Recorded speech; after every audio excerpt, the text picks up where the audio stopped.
Every Who down in Whoville liked Christmas a lot, but the dragon, who lived just north of Whoville, did not. The dragon hated Christmas, the whole Christmas season. Now please don't ask why, no one quite knows the reason. It could be his horns weren't screwed on just right. It could be perhaps that his scales were not bright. But I think that the most likely reason of all may have been that his heart was 2 sizes too small. Whatever the reason, his heart or his scales, he stood there on Christmas Eve, hating the Who's, staring down from his cave with a sour dragony frown at the warm lighted windows below in their town. For he knew every Who down in Whoville beneath was busy now, shopping and shouting. "And they're putting up their pagan trees," he snarled with a sneer. "Tomorrow is Christmas, it's practically here." Then he growled with his dragon fingers nervously drumming, "I must find some way to stop Christmas from coming. For tomorrow, I know, all the Who girls and boys would wake bright and early, they'd rush for their toys. And then, oh the noise, oh the noise, noise, noise, noise. That's one thing I hate, the noise, noise, noise, noise." Then the Who's, young and old, would sit down to a feast, and they'd feast, and they'd feast, and they'd feast, feast, feast, feast. They would feast on Who pudding and rare Who roast beets, which is something I cannot stand in the least. And then they'd do that I like least of all. Every Who down in Whoville, the tall and the small, would stand close together with Christmas bells ringing around their pagan tree. They'd stand hand in hand, and the Who's would start singing. They'd sing, and they'd sing, and they'd sing, sing, sing, sing. And the more the dragon thought of this Who Christmas sing, the more the dragon thought, "I must stop this whole thing. Why, for 53 years I've put up with it now. I must stop this Christmas from coming. But how?" Then he got an idea. An awful idea. The dragon got a wonderful, awful idea. "I know just what to do," the dragon laughed in his throat, and he made a quick Santa Claus hat. And he chuckled and clucked, "What a great dragony trick! With this hat, I look just like Saint Nick." He flew toward the horns where the Who's latest news in their town. All the windows were dark, quiet snow filled the air. All the Who's were all dreaming sweet dreams without care. When he came to the first little house on the square. "This is stop number 1, the old dragony Claus hissed, and he climbed to the roof, empty bags in his fist.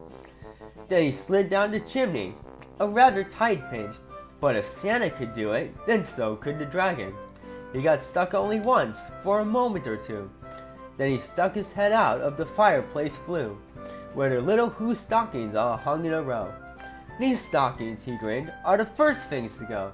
Then he slithered and slunk, with a smile most unpleasant, around the whole room, and he took every present. Xboxes and PlayStations, televisions, guitars, board games, motorcycles, cookies, and milk. And he stuffed them in bags. Then the dragon very nimbly stuffed all the bags one by one up the chimney. Then he slunk to the icebox. He took the Who's feast. He took the Who pudding. He took the roast beast.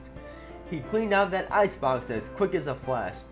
Why, that dragon even took their last can of Who hash. Then he stuffed all the food up the chimney with glee. "And now," grinned the dragon, "I will stuff up the tree." And the dragon grabbed the tree and he started to shove, when he heard a small sound like the coo of a dove.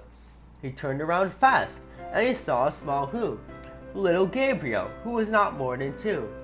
The Grinch had been caught by this tiny Who's son, who'd got out of bed for a cup of cold water. He stared at the dragon and said, "Santa Claus, why? Why are you taking our Christmas tree? Why?" But you know, that old dragon was so smart and so slick, he thought up a lie, and he thought of it quick. "Why, my sweet little tot," the fake Santa Claus lied, "there's a light on this tree that won't light on one side. So I'm taking it home to my workshop, my dear. I'll fix it up there, then I'll bring it back here." And his fib fooled the child. Then he patted his head, and he got him a drink, and he sent him to bed. And when Gabriel went to bed with his cup, he went to the chimney and stuffed the tree up. Then the last thing he took was the log for their fire. Then he went up the chimney himself, the old liar. Under walls he left nothing but hooks and some wire, and the one speck of food that he left in the house was a crumb that was even too small for a mouse. Then he did the same thing to the other Who's houses, leaving crumbs much too small for the other Who's mouses. It was 1/4 dawn, all the Who's still abed. All the Who's still snooze when he packed up the sled, packed it up with their presents, the ribbons, the wrappings, the tags and the tinsel, the trimmings, the trappings. 3,000 feet up the side of Mount Crumpet, he rode with his load to the tip-top to dump it. Pooh-pooh to the Who's, he was dragonishly humming. They're finding out now that no Christmas is coming. They're just waking up. I know just what they'll do. Their mouths will hang open in a minute or two. Then the Who's down in Whoville will all cry boo-hoo. That's a noise, grinned the dragon, that I simply must hear.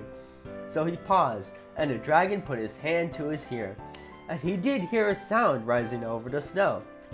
It started in low, then it started to grow, but the sound wasn't sad. Why, this sound sounded merry.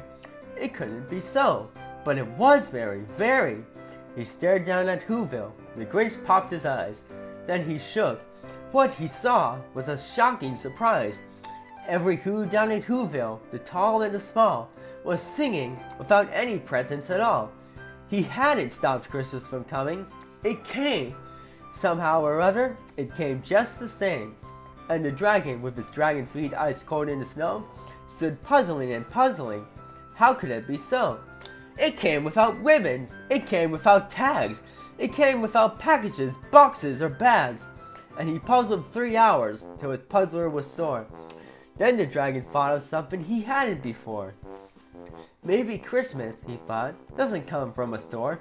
Perhaps it's not about paganism and materialism. Maybe Christmas, perhaps, means a little bit more. Perhaps it's all about Christ after all. And what happened then? Well, in Whoville they say that the dragon's small heart grew 3 sizes that day. And the minute his heart didn't feel quite so tight, he whizzed with his load through the bright morning light. And he brought back the toys and the food for the feast. And he himself, the dragon, carved the roast beef. I should know, because I am the dragon.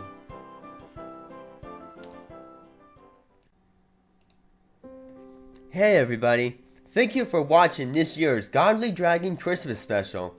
Like the Christmas specials I made the past few years, this took a lot of time and effort to make, and I really hope you enjoyed watching it as much as I enjoyed making it for all of you.